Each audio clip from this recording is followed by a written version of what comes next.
Greetings to you wherever you are watching me from.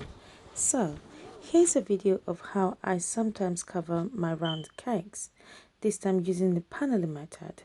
As you can see, my cake is already baked. I've toasted the cake into layers, filled them with buttercream, and stuck them, and of course covered them with white chocolate ganache.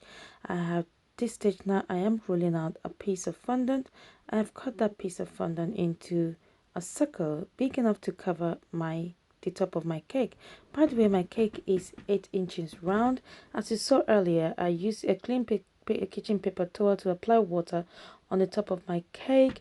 This is to act as an adhesive for this fondant to stick, and I then proceeded to smoothing out the top to ensure the fondant is stuck on the cake using my white cake smoother, and also using my scissors to cut off the excess fondant around the edges, and I used my paring knife to further cut off excess fondant around the edges to give it a clean cut.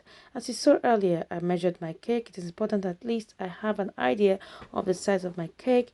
My cake is 6.5 inches tall and about 28 inches around, so it is important to get that measurement so that I know how much long strip of fondant I need to roll out, because it is important that my long strip of fondant is at least big enough for my cake. It can be a little bit taller or bigger, but it cannot be shorter because it will create some difficulty if it's shorter.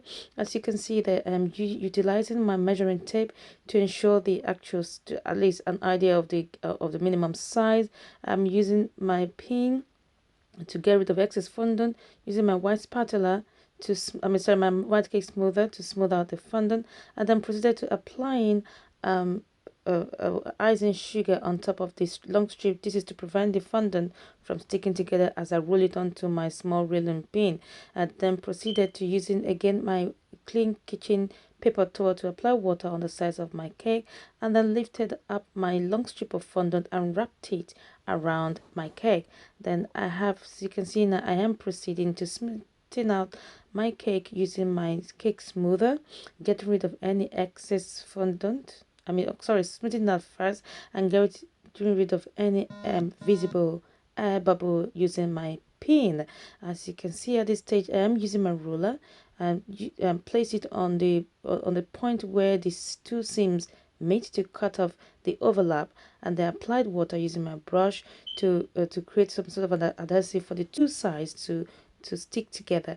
I've then proceeded using my cake smoother to smooth that area out, and you could see it. You could hardly see the seam. I've now proceeded again to work on the top of my cake using my cake smoothers and my Flexi-Smoothers and my paring knife to get rid of excess fondant as best as I can. It is important that those tools are very important for this purpose. I'm using those two white cake smoothers to pull the fondants together from the top and the bottom to meet at the edge of the cake, so that it gets rid of the excess fondant, and at the same time give that edges a sharp look. As you saw that motion earlier, I had my Flexi-Smoother under my smoother, which is on top of my cake, creating a friction between both tools, and then in effect cutting off any excess fondant, and again in effect creating a sharp edge. So that's just was basically what I'm doing, just trying as best as I can, getting rid of excess fondant, gently pulling together, and then smoothing out my cake as a result, using those my very important tools, using my Flexi-Smoother to create a smooth finish around my cake to buff off any excess rough fondant around, and then proceeded now to using my paring knife to cut off excess fondant around the base of my cake, again smoothing out the base to give it another smooth finish. And that's my finished product. That's my covered cake, all done. I hope you liked the video. I would love to read your thoughts. Please drop me a comment, like, share, subscribe to my channel if you haven't done so. Thank you for your time, and look forward to seeing you